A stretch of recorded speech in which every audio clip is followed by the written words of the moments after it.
Beberapa saham yang sangat aman untuk diinvestasikan adalah saham dari 4 bank terbesar di Indonesia, yaitu Bank BCA, Bank BRI, Bank Mandiri, dan Bank BNI. Investasi di 4 bank ini dikatakan cukup aman dengan alasan kinerja bank akan cukup konsisten karena produk dan jasanya terus dibutuhkan oleh masyarakat. Tapi jika kita menabung saham bank-bank ini satu lot saja secara konsisten, dari 2018 hingga akhir 2022, berapa sih keuntungan yang kita dapatkan?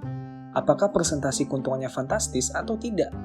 Akan kita ulas semua di video ini. Jangan lupa subscribe dulu ya untuk mendapatkan video-video menarik lainnya tentang investasi, finansial, dan bisnis.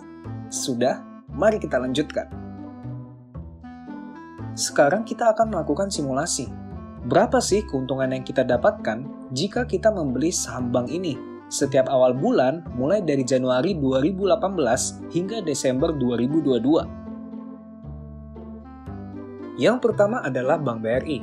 Kita akan mensimulasikan membeli saham Bank BRI sebanyak satu lot setiap awal bulan, mulai dari Januari 2018 saat harganya masih 3.630.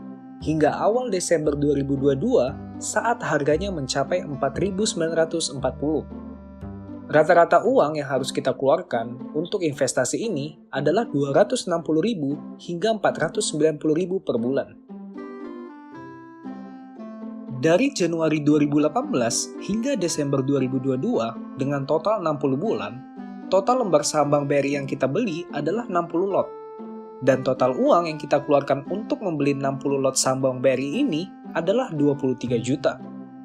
Per tanggal 5 Desember 2022, saat video ini dibuat, saham Bank BRI berharga 4.890. Sehingga total nilai saham Bank BRI kita adalah 60 lot dikali dengan 4.890 menjadi 29 juta. Sehingga persentase keuntungan kita adalah 25,3%. Hasil persentase ini berlaku untuk jumlah lot berapapun ya, untuk pembelian 5 lot, 10 lot, 15 lot, dan seterusnya. Berapapun lot kita beli per bulan, keuntungan yang kita dapat dari menabung saham Bank BRI ini dari Januari 2018 adalah 25,3%. Misalkan saja nih, kita menabung 10 lot saham Bank BRI setiap bulan. Dari Januari 2018 hingga Desember 2022 dengan total 60 bulan, total lembar saham Bank BRI yang kita beli adalah 600 lot. Total uang yang kita keluarkan untuk membeli 600 lot ini adalah 234 juta.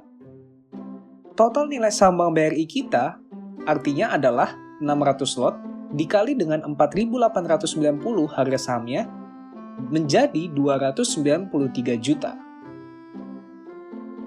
Sehingga persentase keuntungan kita adalah sama, yaitu 25,3%. Oke, kalau menabung saham Bank BRI untungnya adalah 25,3%. Sekarang bagaimana jika kita menabung secara rutin saham Bank Mandiri?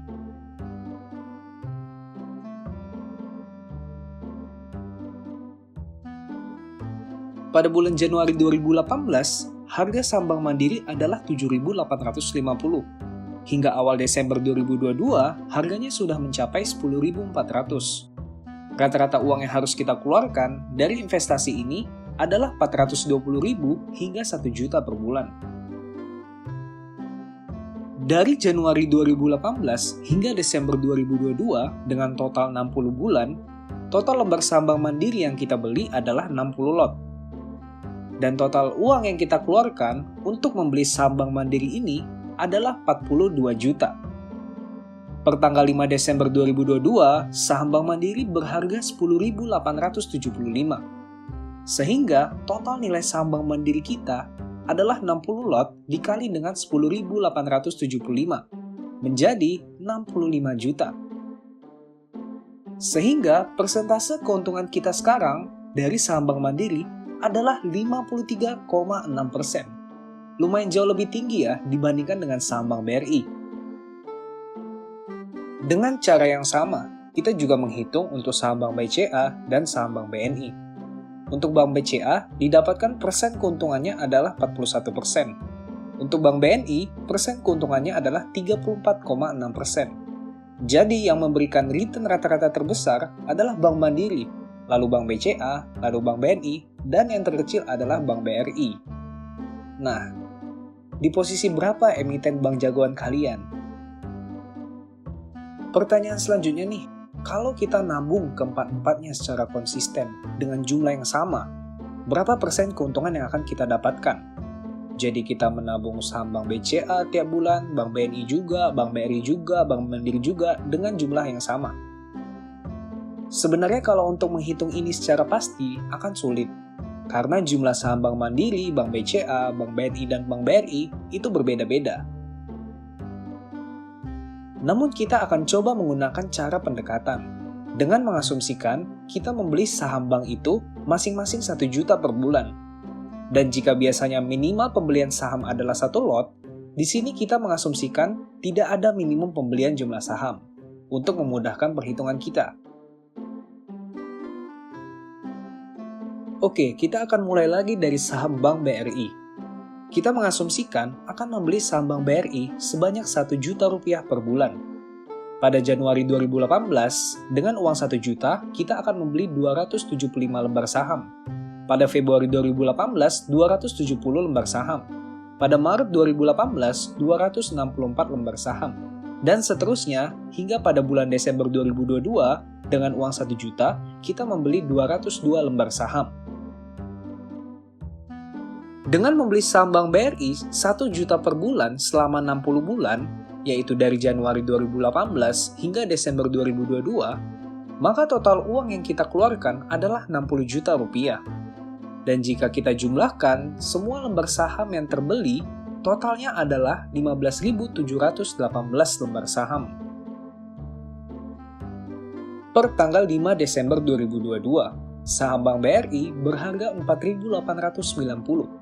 Sehingga total nilai saham Bank BRI kita adalah total lembarnya yaitu 15.718 dikali dengan harganya 4.890 menjadi 76 juta.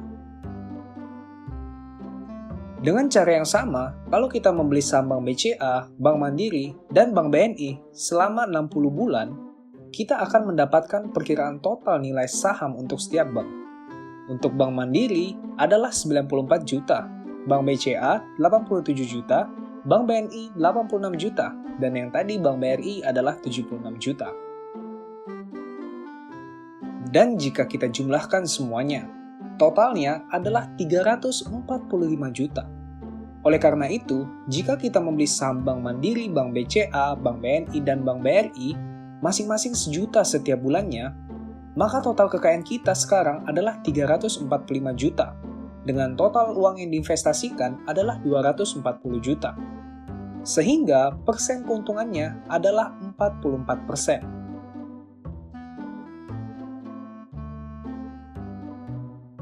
Jadi jika kita menabung secara rutin saham keempat bank ini dengan porsi yang sama, kira-kira keuntungan kita adalah 44% sekarang ini. Dari Januari 2018 hingga Desember 2022, kira-kira waktunya adalah 5 tahun. Sebagai catatan, ini adalah pendekatan untuk mengetahui persen gain atau keuntungan di masa sekarang dengan menabung tiap bulan. Bukan untuk mengetahui rata-rata persen kenaikan saham yang kita beli dari awal hingga sekarang. Untuk rata-rata persen kenaikan saham, metode yang lebih tepat adalah menggunakan NAV. Tapi mungkin kita bahas di video lain ya. Sekian video kita kali ini, gimana menurut kalian? Dengan menabung konsisten per bulan seperti ini, apakah keuntungan ini merupakan keuntungan yang sudah cukup? Atau sebenarnya masih kurang? Cantumkan di kolom komentar ya. Dan jangan lupa, like, subscribe, dan on-kan notifikasi kalian untuk tidak ketinggalan video kita terkait investasi, finansial, dan bisnis.